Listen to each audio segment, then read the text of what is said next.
Hurry up tomorrow.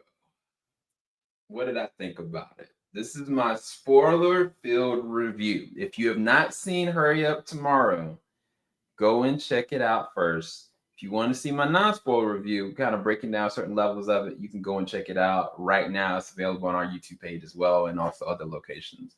I'm going to go ahead and move this out the way, and I'm just going to go ahead and let you guys know up front there are different levels to this movie that I don't think people are getting. And if they do get it, I understand. But let's go ahead and get into the spoilers right now. So, first off, the relationships that Abel has in this film. One is anime, played by Jenna Ortega. Two is Barry Keegan's character, and it's Lee. Lee is his manager. They met when they were kids, like basically in the context of the film. They started off struggling. They didn't have anything, and they were going and doing whatever they had to do to hustle to get the grind. Barry's character also is his supplier. He gives him the drugs, he gives him the coke, he goes and has all the parties, he keeps him functional. He's his hype man in the very beginning of the movie.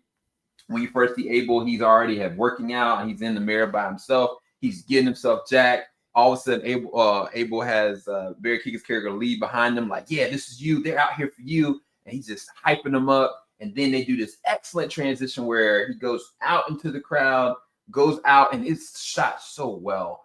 And then they go and walk out together. He gets on stage and performs his butt off. Abel killed that joint. And Barry, it was so convincing. You would think that they're actually friends in real life, and I think they actually are. Now, that's Barry's character on the good side.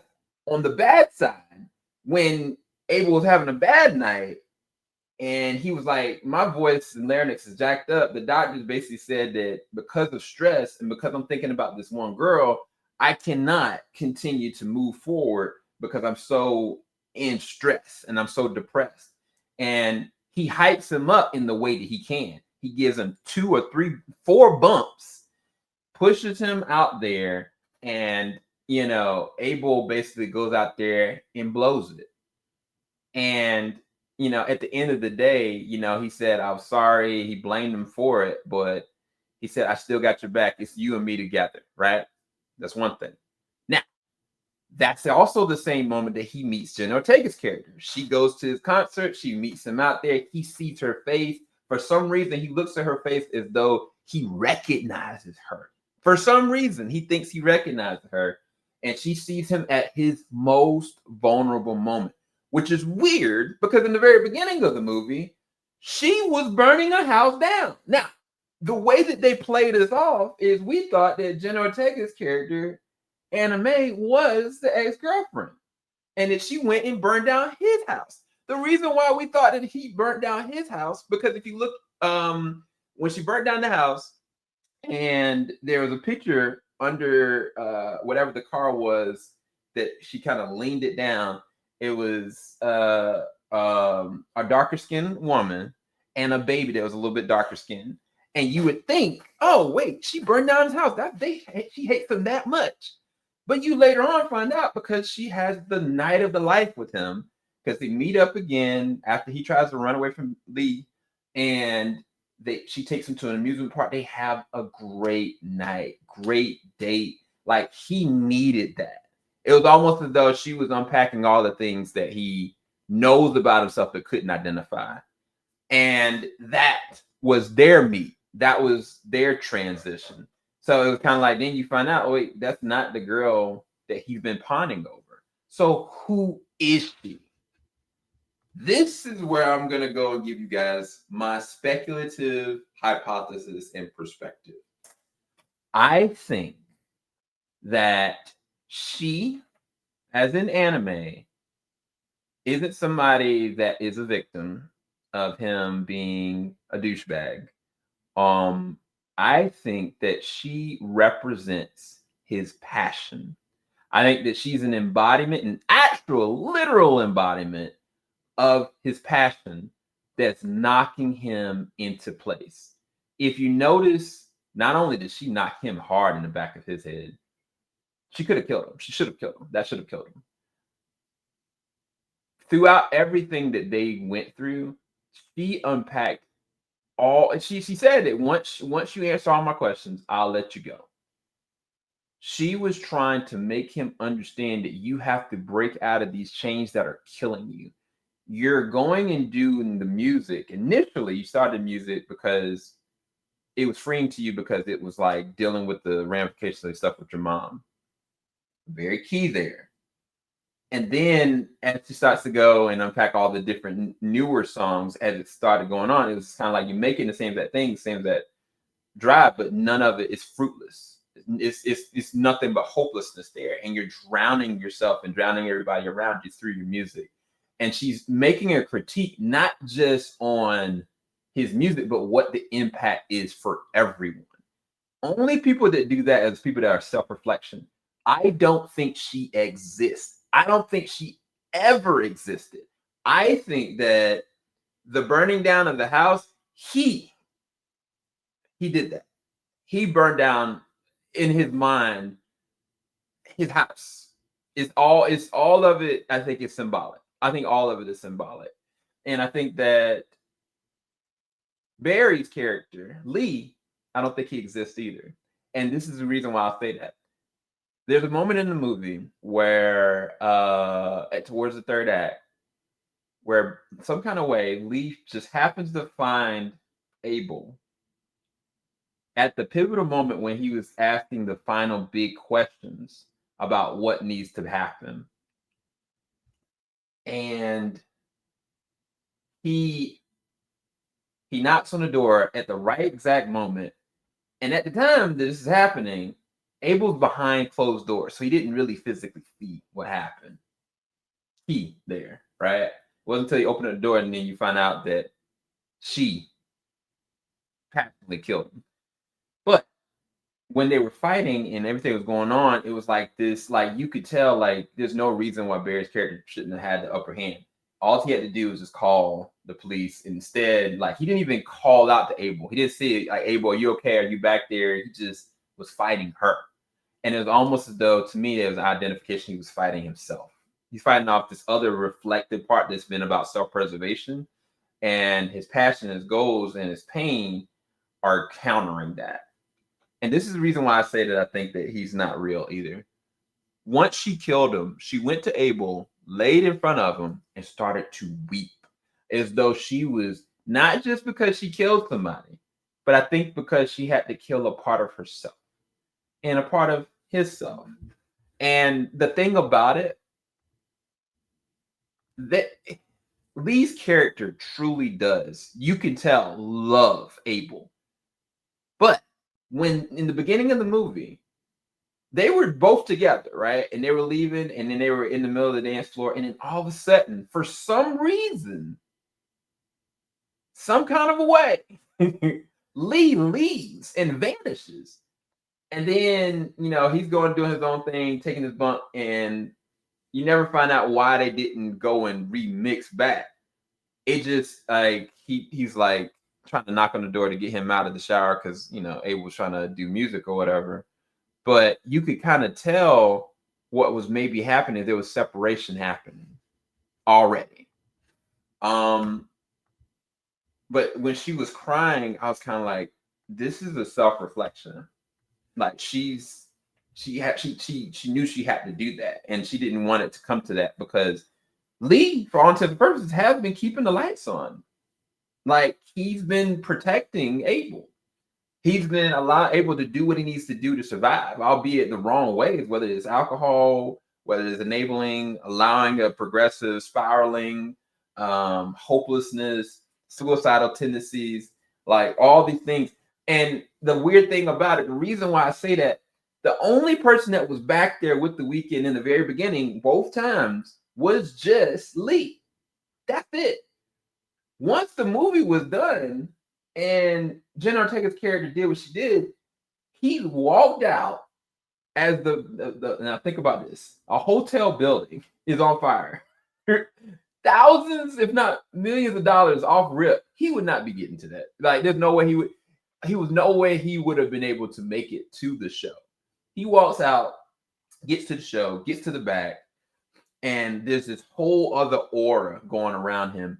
And of course, Barry's character Lee is not there because he never was. And at this point now, he's got the passion within him again to do what he needs to do. And the way you get that inflection is when she was asking him the questions and he finally didn't really give her the answer she needed.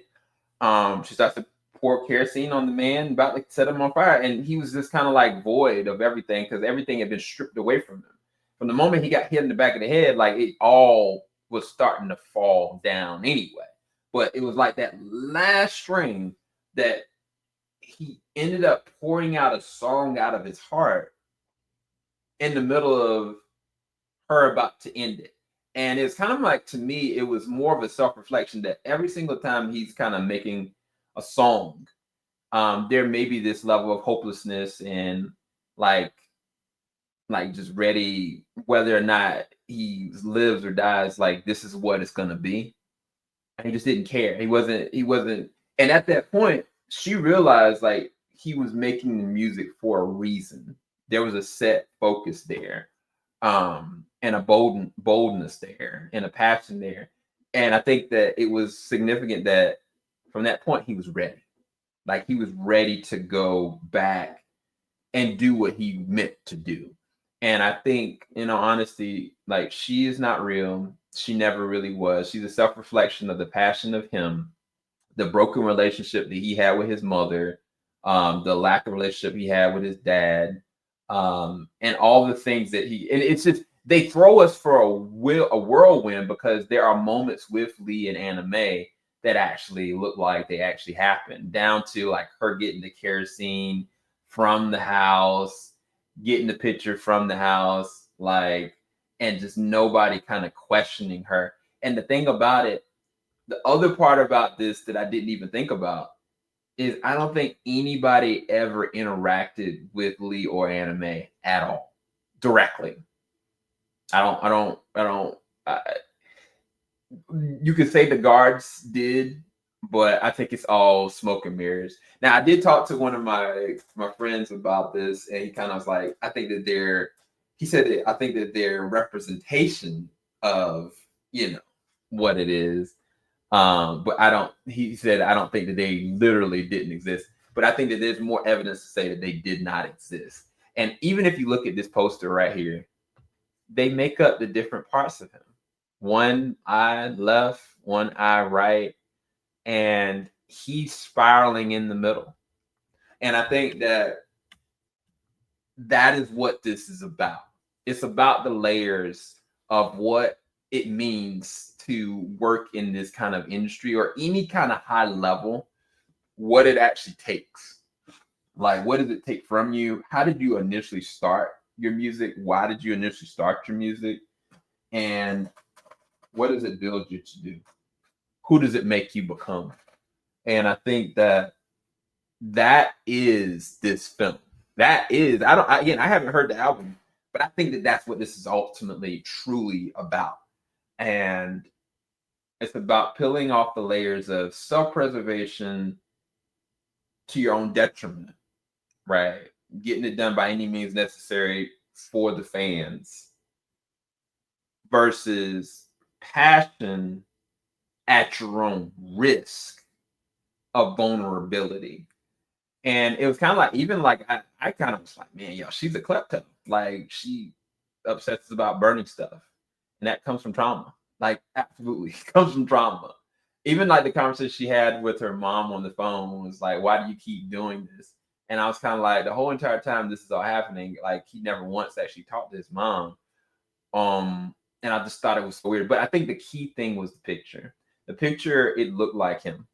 The picture of the baby, it looked like him. Even when you go to like the initial pictures in the movie, that were on the stand, I think it was him. I think that was representation of his house with his mom. And it's just, I think that when the mom said, why are you always burning stuff down? It also goes back to some of his other like music videos and stuff that he's done, like The Hills. But that is my take on it. And that is why I love this film. I didn't say it in my non-spoiler, but I'm saying it here. I truly think this film was completely misunderstood. And I can get why people were pissed because technically, you know, kill Barry Keoghan's character. You have Jenna Ortega, albeit acting her butt off, dancing around the weekend, playing the weekend songs, inflecting on the weekend, talking about obsessive compulsive like personas here. Like she was nuts. And it was kind of like, what was this all for him to just allow his friend to die and allow like a whole bunch of people in a hotel to die? Like, was this real? Was it not? Like, so many different questions. But it was clearly what I would look at an indie film. If this wasn't a big film and this is just a random indie film in South by Southwest or TIFF or whatever, I still would feel the same exact way because it still gave me the same exact emotions and representation what I gathered from what they represent. And I think that it's even cooler for me that they actually, I think, literally did not exist. That moment, again, what won me over is when he took her to the carnival and they just had like a legit, genuine date. And then when the next morning happened and she was dealing with all this doubt and fear and like anxiety, and he just was ready to go ahead and cut her off, wasn't even willing to actually know what was going on with her. He was just trying to get out. It was like self-preservation mode. I need to get back to it. And it was like the night of when everything was happening, the last thing he wanted to do was see Barry's character, was to go back into self-preservation, was to go back into, because he could have easily went and like coped it up and just kept it moving, but he didn't want to do that in that moment. But then it was like, well, shoot, if I'm going to continue to make money, I got to do it this way. But you don't. There's always another way.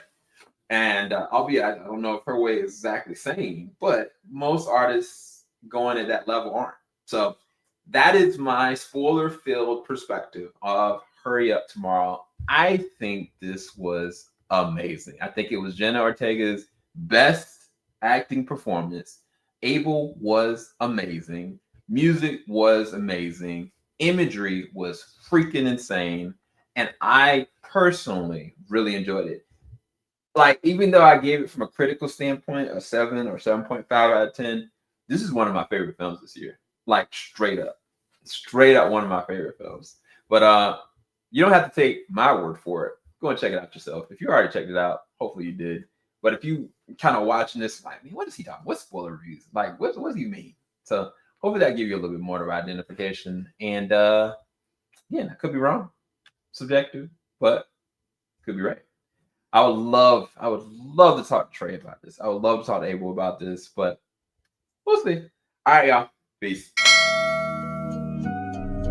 Filing out the top of I can see the skyline, 50 mile radius on my timeline. Ain't nothing on my mind.